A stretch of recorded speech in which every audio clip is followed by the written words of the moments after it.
Are you ready? Ready. All right, let's go. Kevin here, top 1 financial advisor and best-selling author. We are here to talk about the stock market. Whew. Today was a day. And it was such a day that it was the worst day since June of 2020. And how did we get here? It was because we got the freshest inflation number, which wasn't all that great. So in today's video, we need to discuss what is going on and what you should do as an investor. Now I got my little tiny notebook of notes here, so I'll be referring back and forth to make sure that I get all the facts and figures correct as we go through this. So here's the thing. Inflation went up by 0.1%. Most economists expected inflation to go down by 0.1%, and it makes sense. I've even said last month that it would not shock me if inflation went down. Wouldn't shock me. Now I didn't call it. I didn't say that was going to be the case because I'm not going to put myself out here and look like a fool if I'm wrong. So yeah, it wouldn't have shocked me if inflation fell. And again, the logic here makes sense. Gas prices were one of, but it wasn't the only, one of the biggest contributors to high inflation. It has fallen off significantly in the last, 2.5 months.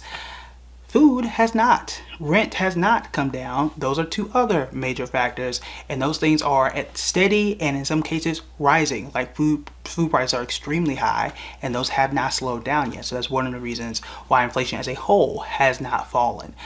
So what do you need to do as an investor, and what should you be aware of?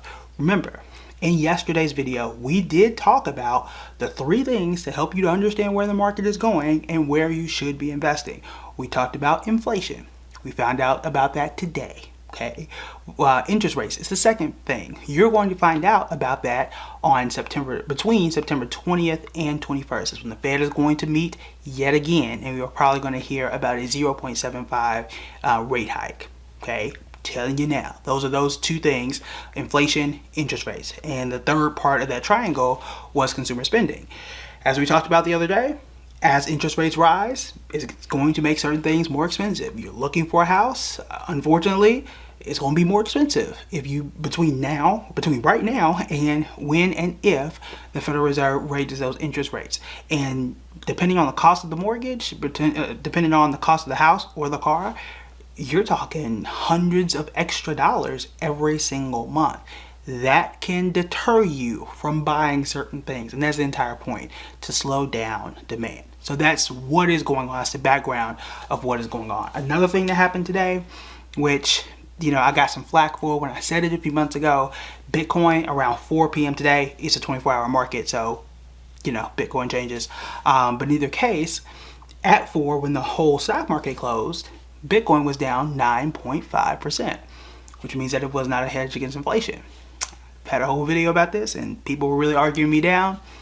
Yeah, that's not how this works, right? If we found out that inflation was high, in theory, if we were correct, then Bitcoin would have been up today. That wasn't the case. However, there are some areas that are inflation resistant and interest rate resistant. Not proof, but resistant. And we've been talking about these for quite some time.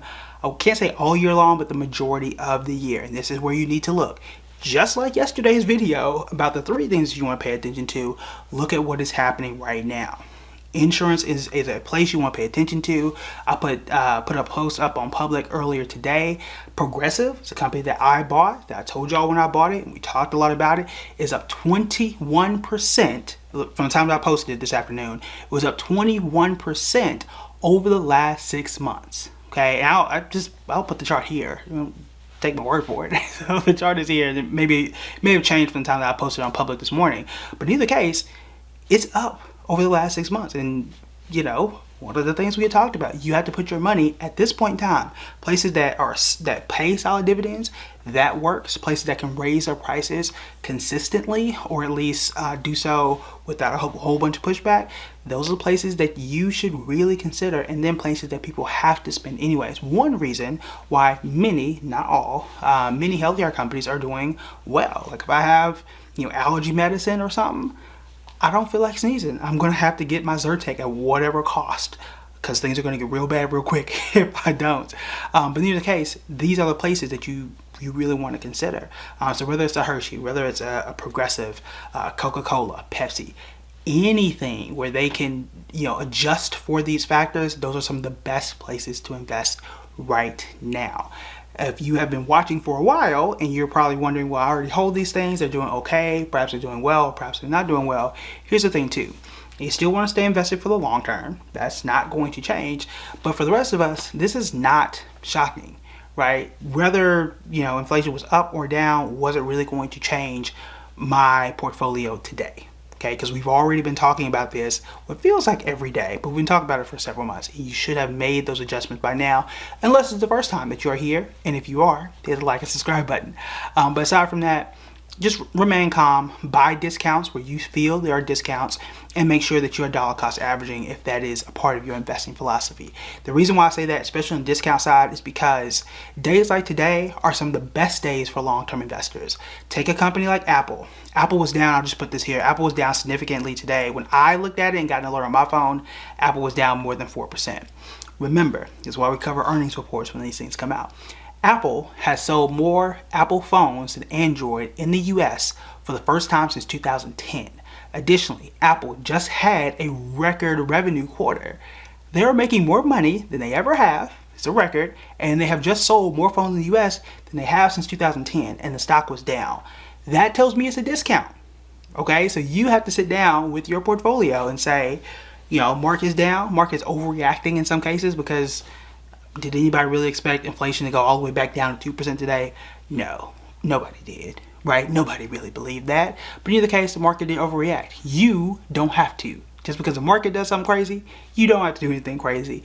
Continue finding your process and sticking to whatever process that you have. Find those discounts. We've talked a little bit about how to do that. If you want more help, just let me know in the comments. If you want a list of companies that make sense to invest in, y'all know what to do. Put in the comments and we can talk about those things. I always love taking ideas from y'all. I'm here for you, and I want to give you content that's helpful, that can help change your life and help you make a better investor or become a better investor. All you got to do is let me know. Can't read your mind. Can't do it. So in either case, these are the things that you want to pay attention to. Continue dollar cost averaging. Find those discounts. Remain calm, because again, this ain't shocking nobody. Inflation been here this whole time, right? All year we've been hearing about it. Interest rate hikes. All year we've been hearing about it, right? And I'm telling you right now, I don't know how the market's going to do on this day, but the 20th, the 21st of September 2022, they might raise interest rates again by 0.75%. That's what all the experts are suggesting right now. Don't panic. The market might panic. The market may feel that the Fed could be too aggressive and push us into a recession, which by definition we're already in. In either case, the market's going to do what it's going to do. You have to be able to focus and separate what makes sense from what is panic, what is profitable, and what is panic. So you can do this.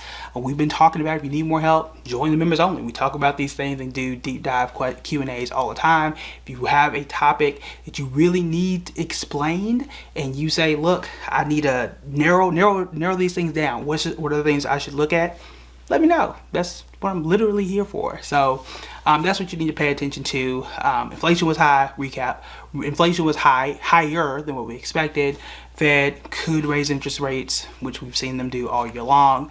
And the market, especially those like Cloudflare, they were down like 10% today. A lot of tech companies have not done well as a result of this, which is what we talked about yesterday, and which is what we've been talking about all year long. So make sure you continue to like and subscribe. Check out the members only. Remain calm. I'm not phased at all. Now, I didn't expect it to be the worst day since June of 2020 either. But hey, come Friday, you already know what's going down. We're going to continue to dollar cost average. So that's it for me. Let me know what you think in the comments below. If you need help, if you want me to break down a specific topic or answer a few questions, let me know in the comments below. All right, that's it for me. I'll talk to you later. Bye.